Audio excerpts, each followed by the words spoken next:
First up though, China has test-fired what it calls the Guam Killer ballistic missile. Beijing claims the weapon could strike a moving aircraft carrier.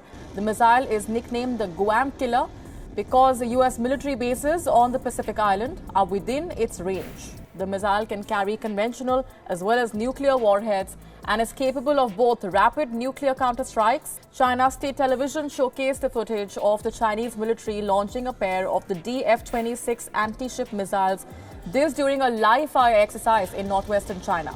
26 missiles in the sky. One carrier group in the water. At that moment, the USS Gerald Ford was no longer just a ship, it was a test case.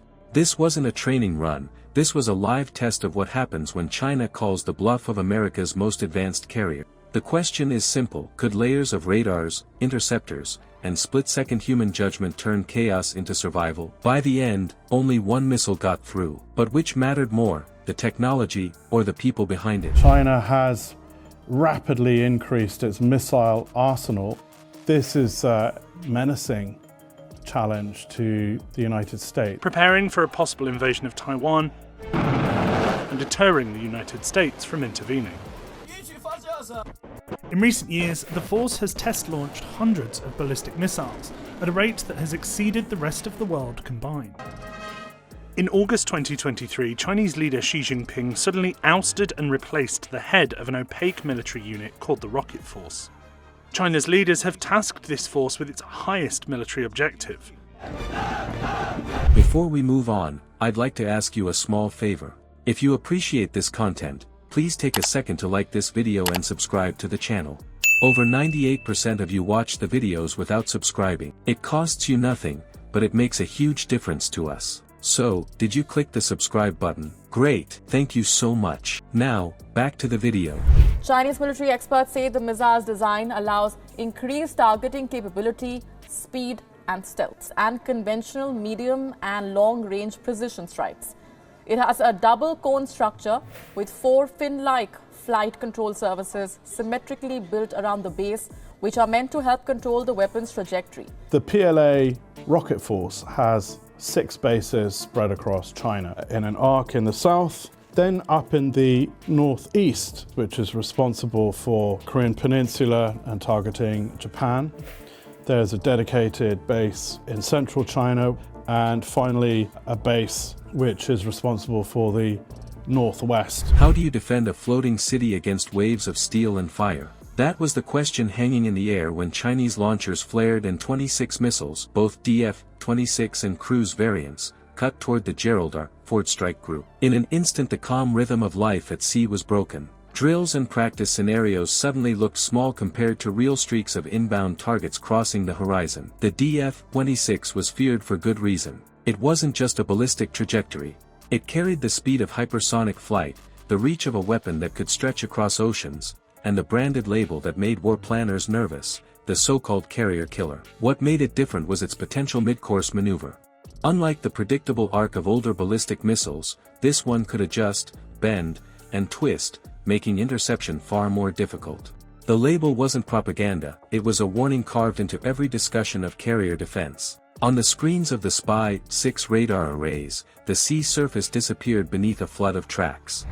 On top of these 6 main bases, which are numbered from 61 to 66, the Rocket Force also has several supporting bases, one of which is regarded as the most important.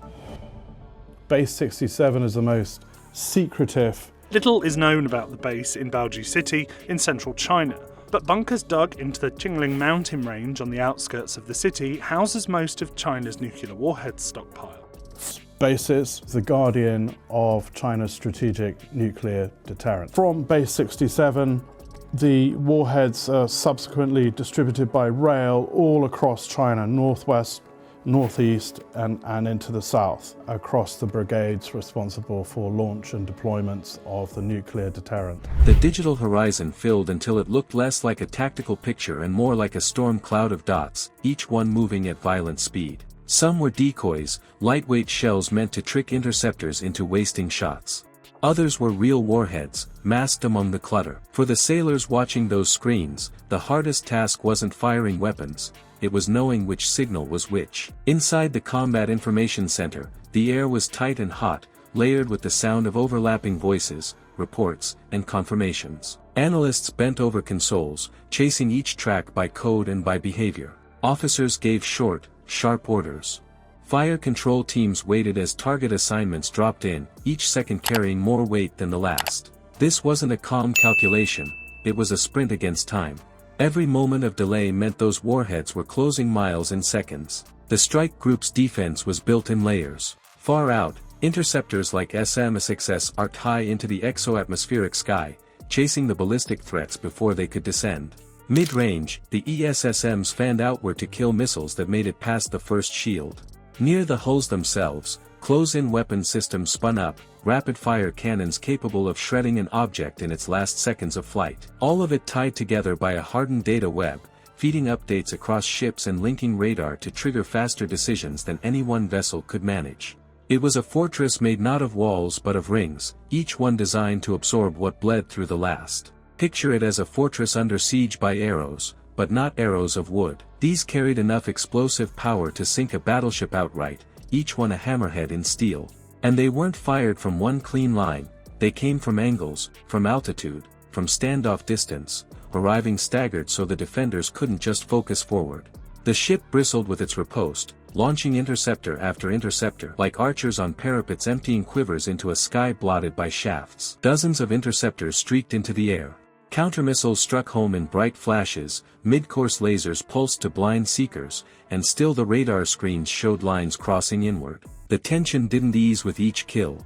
It mounted, because in the haze of intercept debris, fresh signals always emerged. And in the command center, even with machines sorting data, it came down to people making judgment calls under unbearable time. A single wrong classification could cost thousands of lives. When the fire died down, the arithmetic told the measure of survival. 25 missiles were gone, snuffed out before they could strike. One had slipped through, a warhead that tore into the sea just offshore. The explosion threw a curtain of water into the sky, close enough to rock the carrier's deck but not close enough to cripple it. It left a scar, a reminder, but not a kill. The carrier killer had been tested, and in this trial, it fell short. But defeating an attack is only half the story, because what happened next, the response to that barrage, shifted the balance of the battlefield in ways no missile alone could. Survival at sea comes from more than steel and warheads. Hardware alone cannot carry the weight. What kept the Gerald fort alive was the fusion of sensors that painted the sky, the disciplined crews who turned confusion into order, and the speed of counterstrikes that forced the threat back. Panic became control. Now ask yourself this: what is more dangerous? The ability to launch a carrier strike at all, or the chain reaction of escalation that follows when that attempt fails? Comment your choice below. Subscribe and join a community that seeks to understand the realities of modern conflict.